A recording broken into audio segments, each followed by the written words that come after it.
दुनिया में हर एक व्यक्ति किसी न किसी समस्या से परेशान है।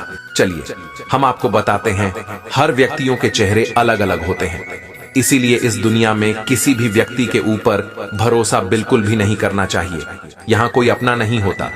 कैसे लोगों के विचार दिमाग से निकालकर खुद को बुद्धिमान बनाकर सफलता हासिल की जा सकती है, इस विषय पर आज की प्रसिद्ध भिक्षु की कहानी। यहाँ के लोग जिन्हें आप अपना समझते हैं, आप सोचते हैं कि आपके मित्र, आपके संबंधी आपके अपने हैं। आप सोचते हो आपकी पत्नी, आपके बच्चे आपके अपने हैं, तो आप एक बहुत बड़ी भूल कर रहे हैं, क्योंकि इस दुनिया में आपका अपना कोई नहीं, कोई किसी का नहीं है, ना ही आप किसी के हैं। इस दुनिया का सबसे बड़ा दुख तो यही है कि यहाँ सभी मेरे अपने हैं, और यही वजह है कि आप हमेशा दुखी रहते हैं। आप सोचते हैं कि दुश्मन और शत्रुओं के कारण आपके जीवन में दुख है, लेकिन उससे कहीं ज्यादा दुख हमारे जीवन में हमारे अपने ही हमें देते हैं। जो लोग अपने जीवन को खो देते हैं, उनके जीवन को खोने का सबसे बड़ा कारण उनके अपनों के द्वारा दिया गया वह दुखी होता है। हम हमेशा ये सोचते रहते हैं कि हम तो अपनों के लिए कर रहे हैं, हम जो कुछ भी कर रहे हैं अपने परिवार के लिए कर रहे हैं। हमेशा हम दूसरों की इच्छाओं को पूरा करने में लगे रहते हैं, क्योंकि हम चाहते हैं कि वह जिन्हें हम अपना मानते हैं, जिन्हें हम अपना कहते हैं, वह हमेशा खुश रहे, उन्हें किसी चीज की कोई कमी ना हो, उनका जीवन खुशी से भरा रहे। और उसके लिए हमें जो कुछ त्याग करना पड़ता है, हम वह भी त्याग करने के लिए तैयार हो जाते हैं। यहाँ तक कि हम अपना जीवन भी जीना भूल जाते हैं, और अपनों की ख्वाहिश, अपनों के सुख के लिए हम अपना पूरा जीवन यूं ही मेहनत करते रह जाते हैं, अपने जीवन को यूं ही घिसते रहते हैं। लेकिन जब आप उनकी ख्वाहिश को पूरा करने के बाद अपनी किसी इच्छा को पूरा करने की कोशिश करते हैं, तब वही अपने आप को स्वार्थी कहने लगते हैं, आपसे नाराज हो जाते हैं, आपसे बात तक नहीं करते, आप पर तरह तरह के सवाल उठाते हैं, आप पर उंगलियां उठती हैं। तब हमें यह एहसास होता है कि हमारा सब कुछ किया धरा मिट्टी में मिल गया। तब हमारे दिल को एक गहरी चोट पहुंचती है, और तब हम यह महसूस कर पाते हैं कि यहाँ पर हमारा अपना कोई नहीं। आपने अपने जीवन में कभी ना कभी इस बात का अनुभव तो किया ही होगा, क्योंकि ऐसा होना स्वाभाविक है और यह हर किसी के साथ होता है। और इसका एकमात्र कारण यह है कि हम कभी भी सत्य को देख नहीं पाते, क्योंकि यहाँ पर अपना कोई है ही नहीं। और जैसे ही आप किसी को अपना कहते हैं, अपना मानते हैं, वह कोई और हो जाता है, अर्थात वह दूसरा हो जाता है, क्योंकि अपना तो कोई और ही है जिसे आप कभी देख नहीं पाते, जिससे आप कभी मिल नहीं पाते, और आप उससे कभी कोई बातें भी नहीं करते, ना ही आप उसकी कभी कोई बात सुन पाते हैं। वही आपके सबसे ज्यादा करीब होता है, वही अपना होता है, परंतु आप उसे ना तो कभी अपना मानते हैं और ना ही उसे कभी अपना समझ पाते हैं। इस दुनिया में आपके सारे रिश्ते स्वार्थी हैं। आप जो अपनों को दे रहे हैं, जरा उसे वापस लेकर देखिए, या उन्हें वह देना बंद कर दें जो आप उन्हें देना चाहते हैं, या वह जो पाना चाहते हैं। तब आपको अपनों की जगह दूसरे अवश्य नजर आएंगे, और तब आप भी यकीन करने लग जाएंगे कि आपका अपना कोई नहीं। बहुत समय पहले की बात है, एक नगर में एक युवक रहता था जो अपने अपनों से बहुत परेशान हो चुका था, जिस कारण वह अपने जीवन को समाप्त करना चाहता था। और वह अपने जीवन को समाप्त करने के लिए एक नदी के किनारे जा पहुंचा। जब वह उस नदी में छलांग लगाने वाला ही था कि तभी वहां पर एक गुरु आ पहुंचे। उन्होंने उस युवक से कहा, क्या बात है बेटा, क्या जीवन तुम्हें अच्छा नहीं लगता? आखिर तुम इतने कीमती जीवन को क्यों नष्ट कर रहे हो? इस पर्वत व्यक्ति उदास होकर उन गुरुवर से कहता है गुरुवर, जिंदगी भर जीने मैंने अपना माना, जिन्हें मैंने अपना समझा, जिनकी मैंने हर ख्वाहिशें पूरी की, जिन पर मैंने सब कुछ लूटा दिया। आज मैंने बस इतनी सी ख्वाहिश रखी कि वे लोग मेरा सम्मान करें। आज जब मैं उन्हें कुछ देने लायक नहीं हूं, तो उन्होंने मेरा सब कुछ किया हुआ मिट्टी में मिला दिया। वे कहते हैं कि तुमने मेरे लिए किया ही क्या है। यह बात सुनकर मुझे ऐसा लगने लगा है कि मेरा तो पूरा जीवन ही व्यर्थ हो गया। मैंने अपना जीवन व्यर्थ के संघर्षों में यूं ही निकाल दिया। और तब मेरे मन में तरह तरह के प्रश्न उठने लगे, और मैं यह सोचने लगा कि आखिर यहाँ पर कौन है जो अपना है? आखिर किसके लिए मैं यह सब कर रहा था? और मैंने यदि इनके लिए कुछ किया ही नहीं, तो मेरे जीवित रहने का क्या मतलब है? इससे तो अच्छा है कि मैं अपने जीवन को यहीं पर समाप्त कर लूं। उन गुरुवर ने उस युवक की सारी बातें ध्यानपूर्वक सुनी और उसके बाद वह उस युवक से कहते हैं, बेटा, यहां पर एक ऐसा व्यक्ति है जो केवल और केवल तुम्हारा ही है। वह तुम्हारा अपना है। उसका और तुम्हारा संबंध किसी स्वार्थ पर आधारित नहीं है। वह तुमसे कुछ भी नहीं मांगता। वह तो तुम्हें कुछ देने के लिए तैयार खड़ा रहता है। यह बात सुनकर वह व्यक्ति थोड़ा सा अचंभित हुआ।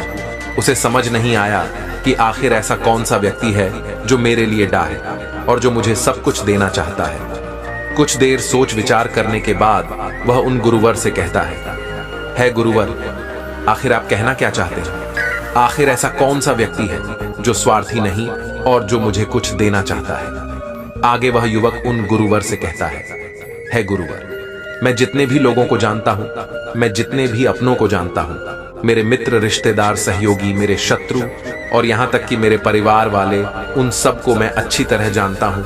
उन सभी में जो मेरे खास है, जो मेरे अपने हैं, उन्हें भी मैं अच्छी तरह से जानता हूं। पर उनमें से तो ऐसा कोई नहीं है जैसा कि आप मुझे बता रहे हैं। इस पर वह गुरु व उस युवक से कहते हैं, बेटा, तुम उसे नहीं जानते, लेकिन वही तुम्हारा अपना है जो तुम्हें हमेशा कुछ ना कुछ देता ही आया है। पर तुमने ना तो कभी उसे देखा और ना ही कभी उसकी कोई बात सुनी। इस पर वह व्यक्ति बहुत आश्चर्यचकित रह गया। उसे समझ नहीं आ रहा था कि आखिर वह कौन है जिसे वह नहीं जानता, जिसकी वह बात नहीं सुनता। तभी वह गुरुवर से कहता है गुरुवर, आखिर ऐसा कौन सा व्यक्ति है? कृपया करके मुझे बताएं।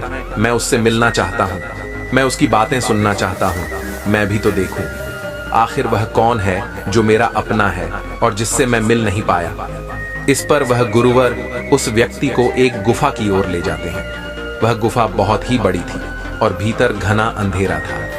वे गुरुवर उस व्यक्ति को गुफा के अंदर ले जाते हैं और उसे उस गुफा में बैठाकर वह तुरंत ही गुफा के बाहर चले आते हैं और गुफा का मुख बंद कर देते हैं। जैसे ही उन गुरुवर ने उस गुफा का मुख बंद किया, वह युवक जोर जोर से चिल्लाने लगा, चीखने लगा।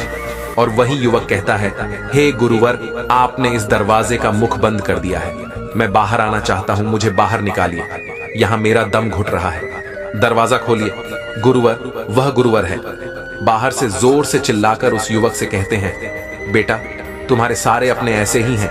वह तुम्हें तुम्हारी मुसीबत में इसी प्रकार छोड़कर चले जाते हैं। वही व्यक्ति भीतर से जोर जोर से चिल्लाता रहा कि मुझे बाहर निकालो, मुझे बाहर निकालो, मैं यहां से निकलना चाहता हूं। लेकिन उन गुरु ने उस युवक की एक न सुनी। वह इस गुफा के दरवाजे के मुख पर ही खड़े थे, लेकिन उन्हें एक बार भी उस गुफा के दरवाजे का मुख नहीं खोला।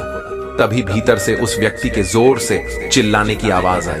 वह कह रहा था, है गुरुवर, आप भी तो दूसरों की तरह ही निकले। आप भी तो मुझे मुसीबत में इस प्रकार छोड़कर भाग गए। तभी वह गुरुवर उस युवक से कहते हैं, बेटा, जिन्हें तुम अपना मानते हो, जिन्हें तुम चाहते हो, वह सब तुम्हारे पराए हैं। तुम कितना भी रो, कितना भी गिड़गिड़ा, इस दुनिया में किसी को कोई फर्क नहीं पड़ता। तुम्हारे ऊपर कितनी भी बड़ी मुसीबत क्यों ना आ जाए, उन्हें इस बात की कोई चिंता नहीं। उन्हें तो केवल अपना स्वार्थ नजर आता है। वह तुम्हारे साथ केवल तब तक ही खड़े रहेंगे जब तक कि तुम उनके काम के रहोगे। इतना कहकर वह गुरुवर शांत हो गए और कुछ देर बाद उस गुफा से चीखने और चिल्लाने की आवाजें भी बंद हो गई। वह युवक उस गुफा के दरवाजे पर बैठकर रो रहा था और मन ही मन यह सोच रहा था, मैं यहां पर कहां आकर फंस गया। वह गुरुवर तो मुझे इस अंधेरे गुफा में छोड़कर भाग गए। अब मैं यहां से कैसे निकलूं? वही व्यक्ति अपने हालातों पर रो रहा था। लेकिन कुछ देर बाद अचानक वह शांत हुआ और उसने यह तय किया कि वह इस गुफा से निकलकर ही रहेगा। वह इस गुफा का दूसरा मार्ग खोज कर ही रहेगा। इतना सोचकर वह एक बार फिर से खड़ा हुआ। बस गुफा के अंधेरे में उस गुफा से बाहर निकलने का मार्ग ढूंढने लगा और करीब 4 से 5 घंटों के बाद आखिरकार उस व्यक्ति ने एक दूसरा मार्ग ढूंढ ही निकाला जो उसे उस गुफा से बाहर निकाल सकता था। वह जैसे तैसे उस गुफा से बाहर निकला और वह उसी मार्ग पर आ पहुंचा जिस मार्ग से वह गुफा के भीतर गया था। तभी उसने देखा कि बाहर गुरुवर अभी भी बैठे हुए हैं। यह देखकर उसे उन गुरुवर के ऊपर बहुत क्रोध आया और वह क्रोधित होकर उन गुरुवर के पास पहुंचा और उन गुरु से कहने लगा, क्या आप पागल हैं? आपने मुझे इस गुफा में क्यों बंद किया था? यदि मेरी मृत्यु हो जाती तो तभी वह गुरुवर उस युवक से कहते हैं, बेटा शांत हो जाओ और मुझे मेरे प्रश्नों का उत्तर दो, तुम्हें तुम्हारे प्रश्नों का उत्तर मिल जाएगा। इस पर वह युवक थोड़ा शांत हुआ। इस पर उन गुरुवर ने उस युवक से प्रश्न करते हुए कहा, बेटा मुझे यह बताओ, आखिर तुम्हें इस गुफा से किसने बाहर निकाला? वह व्यक्ति क्रोधित होते हुए उन गुरुओं से कहता है, और कौन लेकर आएगा? मैं ही तो उस गुफा में अकेला था और मैं ही खुद को बाहर लेकर आया हूं। इस पर वह गुरुवर मुस्कुराने लगे और उस युवक से कहते हैं, देखा, आखिरकार हम ही अपने होते हैं, हम ही अपने आप को बचाते हैं, हम ही अपनी देखभाल करते हैं, अपनी फिक्र करते हैं और हम ही अपने सबसे ज्यादा करीबी होते हैं।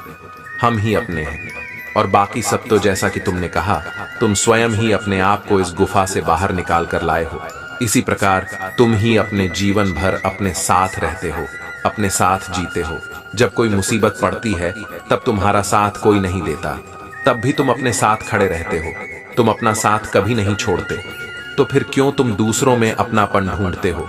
जरा एक पल के लिए यह सोचकर देखो, जो स्वयं का ना हो सका वह दूसरों का क्या होगा? उन गुरुवर की आवाज सुनकर उस व्यक्ति का सारा क्रोध शांत हो गया और वह उन गुरुवर की बात अच्छी तरह से समझ चुका था। उसने उन गुरुवर से कहा, है गुरुवर, आप ठीक कहते हैं, आपकी बात बिल्कुल सही है, लेकिन मेरे अलावा मेरे परिवार में मेरे माता पिता, भाई बहन, पत्नी और बच्चे भी तो हैं, यह भी तो मेरे अपने ही हैं। उस युवक की यह बात सुनकर वह गुरुवर उस युवक से कहते हैं, बेटा तुम मेरे साथ चलो, मैं तुम्हें कुछ दिखाता हूं। इतना कहकर वह गुरुवर उसी वक्त का हाथ पकड़कर उसे एक स्मशान में ले जाते हैं और कुछ देर बाद ही वहां पर कुछ लोग एक अर्थी लेकर आए जिस पर एक वृद्ध व्यक्ति का शरीर लिटाया गया था। उसकी ओर इशारा करते हुए गुरुवर उस युवक से कहते हैं, बेटा एक बात बताओ, उस व्यक्ति को देखो जिसकी मृत्यु हो गई है। उसकी कब्र तो बहुत लोगों तक पहुंची होगी, लेकिन उनमें से कुछ लोग ही यहाँ शमशान तक पहुंचे हैं और अब यह लोग इस आदमी को इस चिता पर रखेंगे और अग्नि के हवाले कर देंगे और इस व्यक्ति के कुछ अपने भी तुम्हें यहाँ पर अवश्य देखने को मिलेंगे। कुछ इसके मित्र होंगे, कुछ इसके परिवार वाले, तो कुछ इसके बच्चे भी होंगे। कुछ की आंखों में तुम्हें आंसू नजर आएंगे तो कुछ बिना आंसू के तुम्हें ज्ञान बांटते नजर आएंगे और जैसे ही यह चिता जलने लगेगी सब यहाँ से चले जाएंगे और इस व्यक्ति को हमेशा हमेशा के लिए भूल जाएंगे। उन गुरुवर के इतना कहने के कुछ देर बाद ही उन लोगों ने उस मृत व्यक्ति को चिता पर लिटा दिया और उसे अग्नि के हवाले कर दिया। जैसे ही चिता जलने लगी तुरंत ही कुछ लोग वहां से हाथ धोकर घर की ओर निकलने लगे। तभी गुरुवर उस युवक से कहते हैं, बेटा देखो, जो इस व्यक्ति के सबसे ज्यादा करीब होगा, जिसे वह अपना कहता होगा, जिसे वह अपना मानता होगा, वह सबसे बाद में यहाँ से जाएगा। और देखते ही देखते सभी लोग वहां से चले गए, लेकिन एक व्यक्ति जो बाहर ही रह गया था वह उस चीता में जलने वाले का पुत्र था, लेकिन कुछ देर बाद ही वह भी वहां से चला गया। तभी वह गुरुवर उस व्यक्ति से कहते हैं, देखा, यहाँ पर कोई अपना नहीं होता, हमारा साथ कोई नहीं देता, सारे संबंध तो केवल इस दुनिया के ही है। हम तो अकेले आते हैं और अकेले ही जाते हैं। हम अपने आप को साथ लेकर आते हैं और अपने आप को ही साथ लेकर वापस चले जाते हैं, पर अपने आप से कभी मिल ही नहीं पाते। और यही हमारे जीवन का सबसे बड़ा दुर्भाग्य है, जो जीवन भर हमें संभालता है, हमारी बातों को सुनता है, हमारी कार्यों में हमारी मदद करता है, हर परेशानी, हर तकलीफ में हमारे साथ खड़ा रहता है। हम उससे ही मिलना नहीं चाहते, ना ही उसे हम कभी अपना मानते हैं। ठीक उसी प्रकार तुम भी ना तो अपने आप को जान हो, ना ही अपने आप को मानते हो, बल्कि तुमने तो अपने आप को मानने की बजाय इस दुनिया को ही अपना मान लिया है। इस चिता की तरफ देखो, इस चिता में जलने वाले की पत्नी 4 दिनों तक और इसकी माता 8 दिनों तक शोक मनाएगी, फिर वह भी इसे भूल जाएंगे और अपनी जिंदगी में व्यस्त हो जाएंगे। तभी वह युवक उन गुरुवर से कहता है, हे गुरुवर, आप जो कुछ कह रहे हैं वह सब सत्य है, लेकिन मेरे मन में एक और प्रश्न है। तभी गुरुवर कहते हैं, पूछो, तुम क्या पूछना चाहते हो? इस पर वह युवक कहता है, हे गुरुवर, अगर मैं ही अपना हूं और मुझे ही अपना ख्याल रखना है और अपने आप को जानना है, पहचानना है, मुझे अपनी बातें सुननी है, और अपने साथ खड़ा रहना है। तो आखिर मेरे माता पिता, भाई बहन, पत्नी, बच्चे, क्या मैं इनको छोड़ दूं? क्योंकि वह दूसरे हैं, मेरे अपने नहीं। इस पर वह गुरुवर मुस्कुराने लगे और उस युवक से कहते हैं, बेटा, मैंने ऐसा कब कहा कि तुम अपने माता पिता, भाई बहन, अपनी पत्नी और अपने बच्चों को छोड़ दो? मैं तो बस तुमसे इतना ही कह रहा हूं कि जिस दिन तुम स्वयं को जान जाओगे, तुम अपने आप को पहचान जाओगे, और जिस दिन तुम्हारा स्वयं से मिलन हो जाएगा, उस दिन से तुम यह सोचकर कभी नहीं झोंगे कि जो भी तुम कर रहे हो उसके बदले में तुम्हें कुछ प्राप्त होगा। तब गुरुवर की आवाज सुनकर वह युवक आश्चर्यचकित रह गया। वह समझ नहीं पा रहा था कि आखिर गुरुवर क्या कहना चाहते हैं। तभी वह युवक उन गुरुवर से कहता है गुरुवर, एक तरफ तो आप कह रहे हैं कि वह सारे तुम्हारे अपने नहीं, और दूसरी तरफ आप यह भी कह रहे हैं कि उन्हें ना छोड़ो। आखिर मैं आपकी बात समझ नहीं पा रहा, आप कहना क्या चाहते हैं? इसका जवाब देते हुए वह गुरुवर उस युवक से कहते हैं, बेटा, जिस दिन तुम्हारा तुमसे मिलन हो जाएगा, उस दिन के बाद से तुम किसी दूसरे के लिए दुखी नहीं रहोगे, क्योंकि तब तुम उनके लिए जो भी करोगे केवल यह सोचकर नहीं करोगे कि भविष्य में तुम्हें कुछ मिलेगा। जैसे कि अभी कुछ देर पहले तुम यही सोचकर तो रो रहे थे कि तुमने उनके लिए जो कुछ भी किया है उसके बदले तुमने आज तक उनसे कुछ नहीं मांगा। बस तुम तो उनसे केवल थोड़ा सा सम्मान चाहते हो, लेकिन वह तुम्हें सम्मान नहीं दे रहे, और यह भावना तुम्हें दुख पहुंचा रही है। लेकिन जब तुम स्वयं को जान जाओगे तो तुम्हारे भीतर से यह भावना भी चली जाएगी, और तब तुम किसी से न कोई आशा रखोगे, और ना ही तुम्हारी आशाएं टूटेगी, और ना ही तुम्हें कभी दुख पहुंचेगा।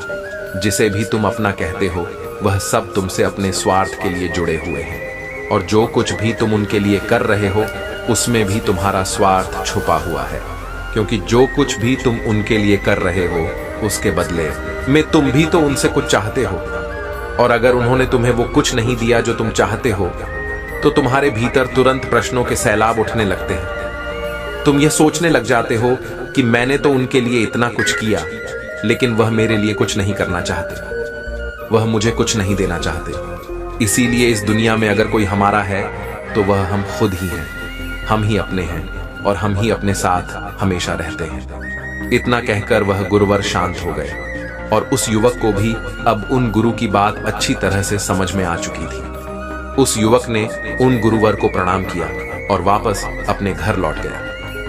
अब से वह अपने परिवार के साथ हंसी खुशी रहता। वह अपने परिवार के लिए सब कुछ करता, परंतु कोई आशा नहीं रखता कि बदले में उसे भी कुछ वापस मिलेगा, बल्कि वह तो अपने साथ मस्त रहता, खुश रहता, और अब उसे किसी बात की कोई चिंता नहीं थी, ना ही किसी बात का कोई दुख था। लेकिन दोस्तों, हम इसे अधिकांश लोग जानबूझ खुश नहीं रहना चाहते।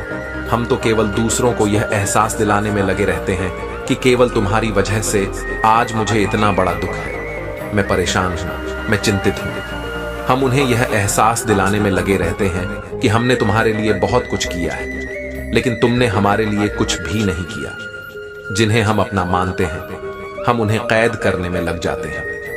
हम चाहते हैं कि हम जैसा चाहे वह वैसा ही करें, और यही हमारी समस्या का सबसे बड़ा कारण है, यही हमारे दुख का सबसे बड़ा कारण है, और हमें इसी में मजा भी आता है। इसलिए हम इसे छोड़ना नहीं चाहते। हम दूसरों को अपनी मुट्ठी में रखना चाहते हैं। हम चाहते हैं कि जो कोई भी हमारे साथ है, जो कोई भी हमारा अपना है, वह केवल और केवल हमारी बात माने, वह केवल और केवल हमारा सम्मान करे। लेकिन वास्तविकता में ऐसा कुछ भी नहीं होता, बल्कि आप अपने लिए ही दुखों का सागर बना लेते, और उसी दुख में आप डूबते चले जाते हैं। इस दुनिया का खेल ही कुछ निराला है। हम अपने आप को भूलकर इस दुनिया में अपनों को ढूंढते रह जाते हैं, लेकिन हम उनसे कभी मिल नहीं पाते, क्योंकि केवल हम ही अपने हैं, और हम अपने आप को जानना नहीं चाहते, हम अपने आप को पहचानना नहीं चाहते। तो दर्शकों, चलिए अब बोलते वक्त शर्माना कैसे बंद करें, इस विषय पर अगली रोचक कहानी की शुरुआत करते हैं। दोस्तों, बहुत समय पहले की बात है। किसी नगरी में एक युवक रहा करता था। वह युवक बहुत ही शर्मीला था। वह इतना शर्मीला था कि जब भी उसके सामने कोई नया व्यक्ति आ खड़ा होता तो उससे बात तक नहीं करता था। यहाँ तक कि जिन्हें वह जानता था, पहचानता था, उनसे भी बात करने में उसे बहुत शर्म आया करती थी। वह उनसे भी ठीक से बात नहीं कर पाता था और अपनी इस समस्या के कारण वह खुद ही बहुत परेशान रहता था, क्योंकि वह अपने जीवन में कुछ कर ही नहीं पा रहा था। धीरे धीरे समय बीतता गया और समय बीतने के साथ साथ उस युवक की शर्माने की आदत भी बढ़ती चली गई, जिस कारण वह अत्यधिक निराश रहने लगा, परेशान रहने लगा, चिंतित रहने लगा। उसे यह समझ नहीं आ रहा था कि वह अपनी इस समस्या से किस तरह से छुटकारा पाए। उसके घर वाले भी अब उसकी इस समस्या को लेकर बहुत चिंतित रहने लगे थे। वे सोचते थे कि इसका क्या होगा, यह अपने जीवन में कुछ कर पाएगा भी या नहीं। जब भी वह कहीं पर काम के लिए जाता तो लोग उसके इस सीधेपन का फायदा उठाते उसे परेशान करते। वह कुछ ज्यादा कह नहीं पाता था, जिस कारण उसे कोई कुछ भी कह देता और वहां से चला जाता। इन्हीं सब कारणों की वजह से उसका मन कहीं भी किसी भी काम में नहीं लगता। वह हर काम को कुछ ही दिनों में छोड़ दिया करता। उसके मन में बहुत कुछ चल रहा था। उसके मन में विचारों के तूफान उठ रहे थे। वो सबसे बहुत कुछ कहना चाहता था, लेकिन अपनी इस आदत के कारण वो किसी से कुछ नहीं कह पा रहा था। वह अंदर ही अंदर घुटता जा रहा था। सारे विचार, सारी बातें उसके मन में ही दबी पड़ी थी, लेकिन कभी भी वह किसी से भी अपने मन की बात नहीं बताता था। जब वह छोटा सा बच्चा था तब उसे लोग बहुत पसंद करते थे। उसकी इस आदत को भी लोग सराहते। लेकिन इसी आदत की वजह से जब वह बड़ा हो गया, युवा हो गया, तो इसी आदत के कारण उसे अपना जीवन जीने में भी अत्यधिक परेशानियां उठानी पड़ रही थी। और वह युवक भी अपनी इस एक गलती के कारण बहुत परेशान रहता। अपने इस एक आदत से वह छुटकारा पाना चाहता था। वह चाहता था कि वह लोगों से अपने मन की बात खुलकर कह पाए। वह जो कुछ करना चाहता है, जो कुछ कहना चाहता है, वह सबसे वह खुलकर कह सके, कर सके। लेकिन जब भी कोई दूसरा उसके सामने आता तो उसकी जुबान मानो खुलती ही नहीं। यहां तक कि वह अपने माता पिता के सामने भी ठीक से बात नहीं कर पाता था। केवल उसके कुछ मित्र थे जिनसे वह अपने मन की बात कर पाता था। जब भी वह किसी बात का जवाब देता तो लोग उसकी हंसी उड़ाते, उसका मजाक बनाते। लोग कहते कि अब तेरे मुंह में भी जबान आ गई है।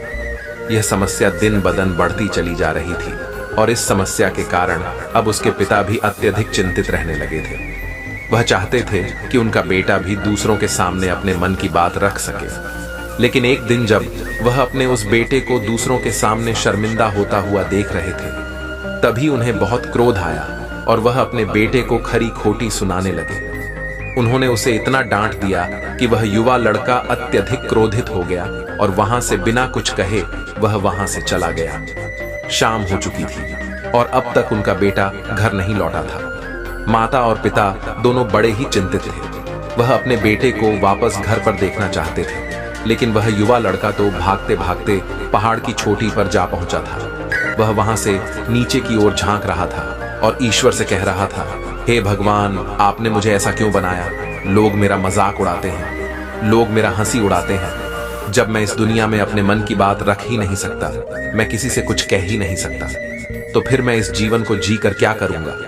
जब भी मैं किसी से कुछ कहने की कोशिश करता हूं तो लोग मेरा मजाक बनाते हैं, मेरी हंसी उड़ाते हैं, यहां तक कि वह मुझसे कुछ भी कहकर चले जाते हैं और मैं उनका जवाब नहीं दे पाता। ऐसा जीवन जीकर मुझे क्या मिलेगा? इसलिए मैं तेरे पास आ रहा हूं। इतना कहकर जैसे ही वह युवक कूदने की तैयारी कर रहा था कि तभी पीछे से एक आवाज सुनाई पड़ी, बेटा, जान देना तो बहुत आसान है, लेकिन इस जान को तुम वापस नहीं पा सकोगे। जैसे ही यह आवाज उसके कानों में पड़ी, वह पीछे मुड़कर देखने लगा। उसने जैसे ही पीछे मुड़कर देखा, उसने पाया कि एक बौद्ध भिक्षु उसके पीछे खड़े हैं। उन्हें देखकर वह डर सा गया और अपने कदम पीछे खींच लिए और चुपचाप वहां पर खड़ा रह गया। अपनी आदत के कारण वह उनसे कुछ कह नहीं पा रहा था। तभी वह बौद्ध भिक्षु उस युवक से कहते हैं, बेटा, क्या बात है? आखिर तुम यहाँ पर क्या कर रहे हो और तुम इस जीवन को क्यों समाप्त करना चाहते हो? यह अनमोल जीवन बहुत कम लोगों को नसीब होता है और तुम्हें यह जीवन खराब लगता है। इस पर वह युवक कहता है, नहीं नहीं, कुछ नहीं, मैं तो बस यहाँ पर खड़ा होकर देख रहा था। तभी वह बौद्ध भिक्षु उसी वक्त से कहते हैं, बेटा, मैं जानता हूं कि तुम यहाँ पर क्या करने आए थे। तुम मुझसे कुछ नहीं छुपा सकती, लेकिन मैं चाहता हूं कि तुम अपनी समस्या मुझसे खुद बताओ, तब मैं उसका समाधान तुम्हें बता पाऊंगा। यदि तुम चाहते हो कि कोई तुम्हारी मदद करे तो उसके लिए पहले तुम्हें ही आगे बढ़ना। यदि तुम चाहते हो कि मैं तुम्हारी समस्या का समाधान करूं, तो तुम्हें मुझे अपनी समस्या बतानी होगी, अन्यथा मैं कुछ नहीं कर सकूंगा। उन बौद्ध भिक्षु की यह बात सुनकर वह युवक कहता है, नहीं नहीं, कोई बात नहीं, मैं ठीक हूं, मैं सच कह रहा हूं। उस व्यक्ति की यह बात सुनकर वह भिक्षु उसी व्यक्ति से कहते हैं, ठीक है बेटा, यदि तुम नहीं चाहते कि मैं तुम्हारी मदद करूं तो कोई बात नहीं, मैं तुम्हारी बात पर विश्वास कर लेता हूं। लेकिन तुम्हें भी मेरी एक बात पर विश्वास करना चाहिए कि मैं तुम्हारी मदद के लिए ही यहां पर आया हूं। तुम चाहो तो तुम अपनी समस्या मुझे बता सकते हो और मैं तुम्हारी इस समस्या का समाधान भी अवश्य करूंगा। इसका जवाब देते हुए युवक उन भिक्षु से कहता है, नहीं नहीं, मैं ठीक हूं, मैं सच कह रहा हूं, आप जाइए इस पर। वह बौद्ध भिक्षु उस युवक से कहते हैं, ठीक है बेटा, यदि तुम चाहते हो कि मैं यहां से चला जाऊं तो मैं यहां से चला जाता हूं। लेकिन मेरी एक बात याद रखना, मेरे जाने के बाद मैं तुम्हारी कोई मदद नहीं कर पाऊंगा और हो सकता है कि तुम्हारी मदद के लिए कोई और आगे भी ना आए। इतना कहकर वह भिक्षु पीछे की ओर मुड़े और अपने मार्ग में आगे बढ़ने लगे। वह युवक वहीं पर खड़ा होकर यह सब देख रहा था। जैसे ही वह कुछ दूर पहुंचे, तभी उस युवक ने जोर से आवाज लगाई, हे गुरुदेव, मेरी समस्या बहुत बड़ी है, क्या आप उसका समाधान कर सकेंगे? क्या आप मुझे उसका समाधान दे सकेंगे? यह सुनकर वह भिक्षु वहीं पर खड़े हो गए। पीछे मुड़कर उन्होंने उस युवक की बात का जवाब देते हुए कहा, बेटा, इस दुनिया में कोई भी ऐसी समस्या नहीं है जिसका कोई समाधान ना हो। यदि तुम मुझे अपनी समस्या बताओगे तो मैं उसका समाधान अवश्य करूंगा। तभी वह युवक उन बौद्ध भिक्षु से अपनी समस्या बताते हुए कहता है, हे गुरुवर, मेरी एक बहुत बड़ी समस्या है कि मैं शर्मीला हूं, जिस कारण मैं किसी से कोई बात नहीं कर पाता।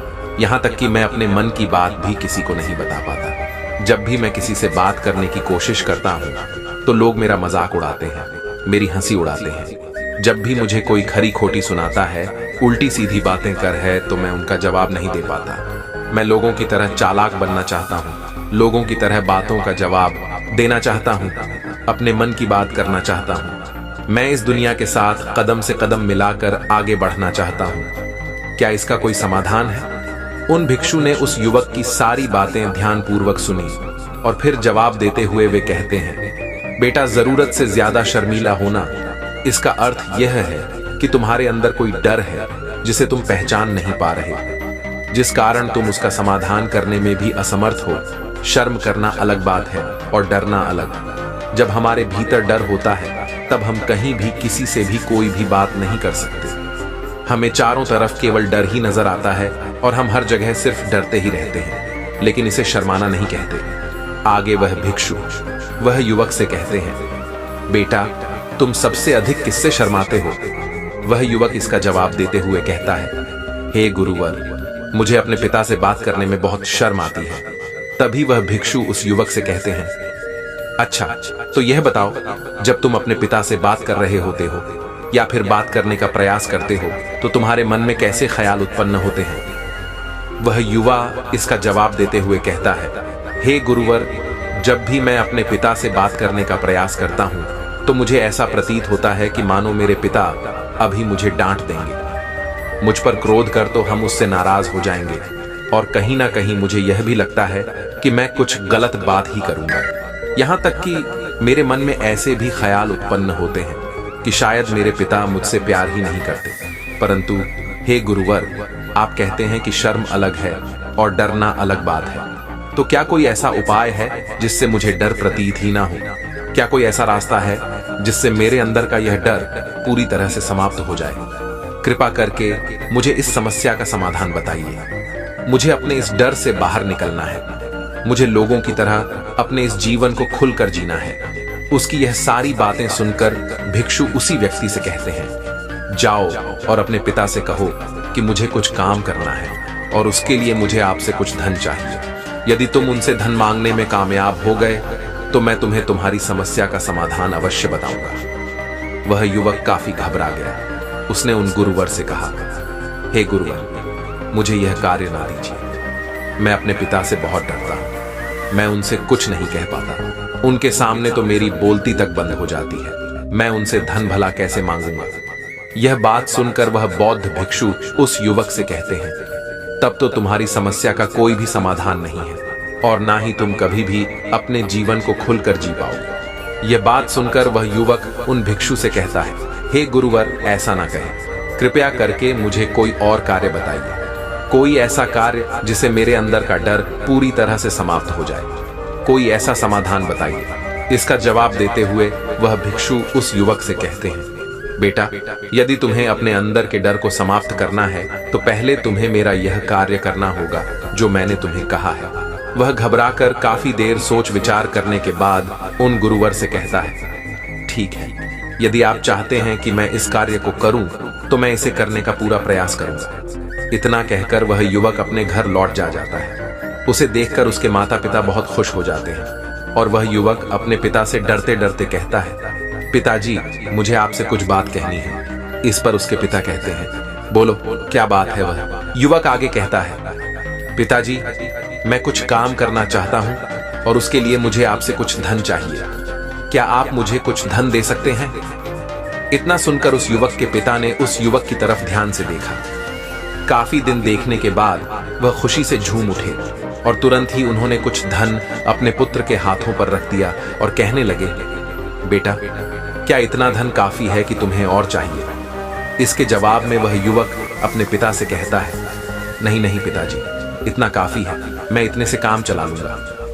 वह युवक उस धन को लेकर तुरंत दौड़ा दौड़ा पुनः भिक्षु के पास लौटा और जो धन उसने अपने हाथों में ले रखा था उसे दिखाते हुए वह कहता है, हे गुरुवर, जैसा आपने कहा था मैं यह धन लेकर आपके पास आ चुका हूं। मैंने अपने पिता से धन मांग लिया है। अब मुझे आप मेरी समस्या का समाधान बताइए। तभी वह भिक्षु उस युवक से कहते हैं, अरे इतनी जल्दी क्या है, अभी तो तुम्हें मेरे लिए एक और काम करना है, तभी मैं तुम्हें तुम्हारी समस्या का समाधान बताऊंगा। और यदि तुम मेरे लिए इस कार्य को नहीं पूरा कर सके तो मैं तुम्हें कभी भी तुम्हारी समस्या का समाधान नहीं बताने वाला। तभी वह युवक उन भिक्षु से कहता है, हे गुरुवर, अभी तो मैंने आपके लिए एक काम किया है, अभी आप मुझे एक और काम करने के लिए कह रहे हैं। तभी वह भिक्षु उसी वक्त से कहते हैं, हाँ, तुम्हें मेरे लिए एक और काम करना ही होगा। वह युवक एक बार फिर से काफी सोच विचार कर उन बौद्ध भिक्षु से कहता है, अच्छा ठीक है, बताइए अब मुझे क्या करना है। इसके जवाब में वह बौद्ध भिक्षु उस युवक से कहते हैं, जाओ और यह धन जो तुमने अपने पिता से मांग कर लाया है उस धन को वापस अपने पिता को लौटा दो और साथ साथ यह भी कहना कि पिताजी, मैं अभी काम नहीं करना चाहता, लेकिन जब समय आएगा तो मैं आपसे यह धन वापस ले लूंगा और उससे अपना काम पूरा करूंगा। यह बात सुनकर वह युवक एक बार फिर से ऊपर से नीचे तक पूरी तरह से कांप गया। वह कहने लगा, हे गुरुवर, आप मुझे कोई और काम सौंप दीजिए, मैं उसे जरूर करूंगा। लेकिन अब यदि मैं यह धन लेकर उनके पास वापस फंस गया तो वह मार मार कर मेरी खाल खींच लेंगे। उनका क्रोध आपने अभी तक देखा नहीं है, इसलिए हे गुरुवर, कृपया करके मुझे कोई और काम दे दीजिए, मैं वह आपके लिए अवश्य कर दूंगा। तभी वह भिक्षु उस युवक से कहते हैं, बेटा, जो काम मैंने तुम्हें सौंपा है तुम्हें उसी कार्य को पूरा करना होगा, अन्यथा तुम्हारी समस्या का समाधान मैं तुम्हें नहीं बताने वाला।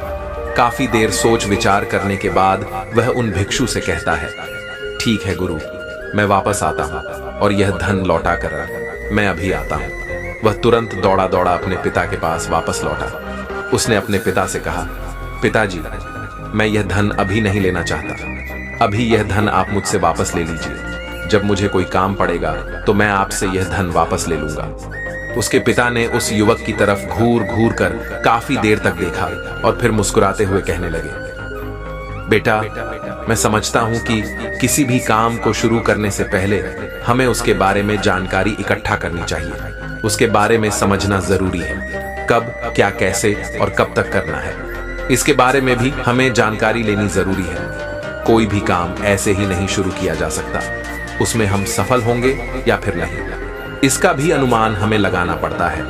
और जब हम इन सभी के बारे में सही जानकारी प्राप्त कर लेते हैं तभी हमें धन लगाना चाहिए। मुझे बहुत खुशी है कि तुमने यह सही निर्णय लिया है। जब तुम्हें यह समझ में आ जाए कि जो कार्य तुम करने जा रहे हो वह तुम्हारे लिए उचित है, तब तुम चाहो तो मैं तुम्हें यह धन वापस लौटा दूंगा। वह युवक अपने पिता के मुख से यह सारी बातें सुनकर मन ही मन बहुत प्रसन्न था। उसने तो यह उम्मीद तक नहीं की थी कि उसके पिता हंसकर उसे इस तरह से सारी बातें समझाएंगे। वह मन ही मन यह सोच ही रहा था कि तभी उसके पिताजी उसके और करीब आए और अपने उस युवा बेटे को गले से लगा लिया। जैसे ही उसके पिता ने उस युवक को गले से लगाया, उस युवक को बहुत अच्छा महसूस हुआ। उसका आत्मविश्वास, उसका हौसला और बढ़ गया। उसके बाद वह युवक वापस उन गुरुवर के पास लौटा और कहने लगा, हे गुरुवर, जैसा आपने कहा था मैंने बिल्कुल वैसा ही किया है। मैंने वह धन अपने पिता को वापस कर दिया है। अब तो कृपया करके मुझे मेरी समस्या का समाधान बता दीजिए। तभी वह भिक्षु उस युवक की तरफ देखकर मुस्कुराते हैं और उस युवक से कहते हैं, बेटा इतनी जल्दी क्या है, अभी तो तुम्हें मेरे लिए एक और काम करना ही पड़ेगा। वह युवक कहता है, हे महाराज, आप आखिर मुझसे बार बार इस तरह से काम क्यों करवा रहे हैं? क्या आपके पास मेरी समस्या का कोई समाधान नहीं है? कहीं आप मुझे बेवकूफ तो नहीं बना रहे? जिस तरह से लोग मुझे बेवकूफ बनाते हैं, क्या आप भी मेरे साथ वही तो नहीं कर रहे? आपने कहा जाओ अपने पिता से पैसे मांग कर लाओ, मैंने पैसे मांग कर लाए। आपने फिर कहा जाओ ये पैसे अपने पिता को लौटा कर आओ, मैंने आपके कहे अनुसार बिल्कुल वैसा ही किया। और अब आप कह रहे हैं कि मैं आपके लिए एक और काम करूं, यह मुझसे नहीं होगा। तभी वह बौद्ध भिक्षु उस युवक की तरफ देखकर मुस्कुराते हैं और कहते हैं, बेटा बस यह आखिरी काम है और यह बहुत सरल भी है। तुम जैसे ही इस कार्य को पूरा करोगे, मैं तुम्हें वचन देता हूं कि मैं तुम्हारी समस्या का समाधान तुम्हें अवश्य बताऊंगा। इस पर वह युवा फिर से एक बार सोच विचार करता है और उन भिक्षु से कहता है, ठीक है, लेकिन यह आखिरी काम जो मैं आपके लिए करूंगा, बताइए मुझे क्या करना है। तभी वह भिक्षु एक मूर्ति निकालकर उस युवक के हाथ में थमा देते हैं। वह मूर्ति देखने में बहुत ही साधारण सी थी, लेकिन वह भिक्षु उस व्यक्ति से कहते हैं, बेटा तुम्हें इसे बाजार में ले जाना है, इसे बेचना है और इसके बदले में तुम्हें 100 सोने के सिक्के लेकर आने हैं। जब तुम यह करने में सफल हो जाओगे, तभी मैं तुम्हें तुम्हारी समस्या का समाधान तुम्हें बता पाऊंगा। वह युवक उस मूर्ति को अपने हाथ में लेकर बड़ी ही गौर से देखता है और उन भिक्षु से कहता है, हे गुरुवर, तो बड़ी ही साधारण सी मूर्ति लग रही है, मानो मिट्टी की बनाई गई हो। इसके लिए भला 100 सोने के सिक्के मुझे कौन देगा? कहीं आपका माथा फिर तो नहीं गया है? इसके 1 या 2 सोने के सिक्के मिल जाएं, वही बहुत है, लेकिन इसके लिए 100 सोने के सिक्के कोई नहीं देगा। तभी वह बहुत भिक्षु उस युवक से कहते हैं, बेटा मैंने जो तुम्हें काम सौंपा है, यदि तुम उसे पूरा करोगे तभी तुम्हें तुम्हारी समस्या का समाधान मिल पाएगा, अन्यथा तुम चाहो तो अपने घर लौट सकते हो, फिर से वही अपने पुराने जीवन में जहां लोग तुम्हारा मजाक बनाते हैं, लोग तुम्हें डराते हैं, सताते हैं। वह युवक उन भिक्षु की यह बात सुनकर मन ही मन यह विचार करता है कि मुझे तो मेरी समस्या का समाधान किसी भी हालत में चाहिए, जिस कारण वह उस मूर्ति को उठाकर बाजार की ओर चल पड़ता है।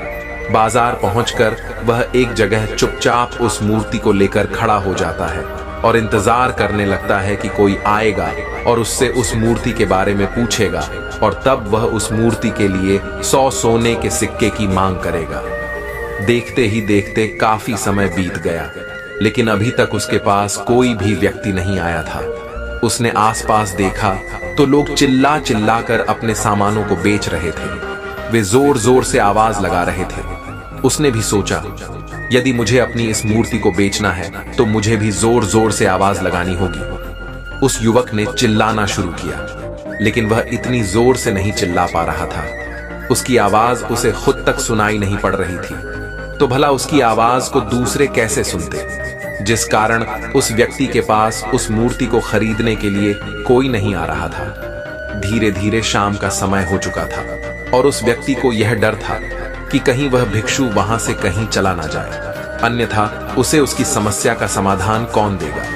यह सोचकर उसने जोर जोर से आवाज लगानी शुरू की कि 100 सोने के सिक्के में यह मूर्ति ले लो। उसकी आवाज सुनकर लोग उसके पास आने लगे और उसे यह सवाल करने लगे कि इस मूर्ति में ऐसा क्या है जो तुम इसके 100 सोने के सिक्के मांग रहे हो? इसके अंदर ऐसा कुछ तो खास होगा ही। वही हुआ। काफी देर सोच विचार कर उस युवक से कहता है, नहीं नहीं, मुझे कुछ नहीं पता, मैं तो बस यह मूर्ति यहां पर बेचने आया हूं। तभी उसमें से एक युवक उस युवक से कहता है, अगर ऐसी बात है तो इस मूर्ति को कोई नहीं खरीदने वाला। आखिर इस मूर्ति में ऐसा क्या खास है जिसके लिए तुम 100 सोने की सिक्के की मांग कर रहे हो? या तो तुम्हें बताना ही पड़ेगा। धीरे धीरे कई लोग उस व्यक्ति के पास आए और सभी ने बस एक ही सवाल किया कि आखिर इस मूर्ति में ऐसा क्या खास है, ऐसी क्या बात है जिसके लिए तुम 100 सोने के सिक्के की मांग कर रहे हो। उसी युवक ने कईयों से बातचीत की, उन्हें समझाने की कोशिश की, कई प्रयत्न किए, लेकिन कोई भी उस मूर्ति को 100 सोने के सिक्के देकर खरीदने के लिए तैयार नहीं था। वह निराश हो गया, उसे कुछ समझ नहीं आ रहा था कि वह क्या करे। तभी बाजार में उसने देखा कि कुछ लोग अपने सामानों की खासियत बता रहे हैं। उसे बेचने के लिए वह उसकी खास बातों के बारे में लोगों को समझा रहे हैं। यह देखकर उसने भी सोचा कि मुझे भी इस मूर्ति की कुछ खासियत लोगों को बतानी होगी। उसने फिर एक बार जोर जोर से आवाज लगानी शुरू की, समस्या का समाधान निकालने वाली मेरे गुरु की इकलौती मूर्ति, जो इस दुनिया में केवल एक ही है, जिसके पास भी यह मूर्ति होगी उसके घर में कोई समस्या नहीं होगी। यह मूर्ति उस समस्या का समाधान तुम्हें अवश्य बताएगी। यह सुनकर लोग उसके पास पहुंचने लगे। उन लोगों ने उस मूर्ति को ध्यान से देखना शुरू किया और उस युवक से कहने लगे, क्या सच में यह मूर्ति जिसके पास होगी उसके पास कोई समस्या नहीं होगी क्या? सच में यह सभी समस्याओं का समाधान करती है? इसका जवाब देते हुए वह युवा कहता है, हाँ, यह सभी समस्याओं का समाधान कर देती है। यदि आप इस मूर्ति को ले जाते हैं, आपके घर में कोई भी समस्या होगी तो उसका समाधान यह आपको अवश्य बताएगी। चाहे कोई भी समस्या हो, कैसी भी समस्या हो, कैसी भी परिस्थिति हो, आपको इसका समाधान अवश्य मिलेगा। इतना सुनने के बाद अब वह एक मूर्ति सबको चाहिए थी। उस मूर्ति के अब दाम लगने लगे। कोई उसे 200 सोने के सिक्के तो कोई 400, कोई 500 तो कोई हज तक सोने के सिक्के देने के लिए तैयार था। उस मूर्ति की कीमत लगातार बढ़ती जा रही थी। जैसे जैसे लोगों को पता चलता जा रहा था कि यह मूर्ति लोगों की समस्या का समाधान करती है, लोग उसे किसी भी कीमत पर खरीदने के लिए तैयार हो गए थे। अब वह युवक भी आत्मविश्वास के साथ और जोरों से चिल्ला रहा था, लोगों को उस मूर्ति के बारे में समझा रहा था, बता रहा था। अब उसके मन में कोई डर नहीं था। वह लोगों को उस मूर्ति के बारे में पूरे आत्मविश्वास के साथ, बेहिचक के साथ, बिना घबराए उस मूर्ति की खासियत बताने में लगा हुआ था, जिस कारण लोग उस पर भरोसा कर रहे थे। और वह भरोसा लोगों की नजरों में नजर भी आ रहा था। जैसे जैसे अंधेरा होता गया, लेकिन लोगों की भीड़ मानो कम होने का नाम ही नहीं ले रही थी। लोग बड़ी तादाद में उस मूर्ति के बारे में जानना चाहते थे, उस मूर्ति को खरीदना चाहते थे। लेकिन तभी उस युवक ने जोर से आवाज लगाई कि मुझे क्षमा करें, यह मेरे गुरु की मूर्ति है और मैं इसे बेचना नहीं चाहता। इतना कहकर वह युवक उस मूर्ति को लेकर वापस खाली हाथ लौट आया और उन गुरु के पास पहुंचा और उन गुरु से कहने लगा, हे गुरुदेव, आपका बहुत बहुत धन्यवाद। इस मूर्ति ने मेरी समस्या का समाधान कर दिया। मुझे समझ में आ गया कि मेरी क्या समस्या थी। हालांकि मैं इसे बेचकर सोने के सिक्के तो आपके लिए नहीं ला पाया, लेकिन मुझे मेरी समस्या का समाधान अवश्य मिल गया। आपका बहुत बहुत धन्यवाद। इस बात को सुनकर वह भिक्षु कहते हैं, बेटा, मैंने तुम्हारी समस्या का समाधान नहीं किया है, तुमने तो खुद ही अपनी समस्या का समाधान किया। अपनी समस्या तुमने खुद ही सुलझा है। तुम्हारे मन में हजारों सवाल थे, मैं यह करूंगा तो लोग क्या कहेंगे, मेरे बारे में क्या सोचेंगे।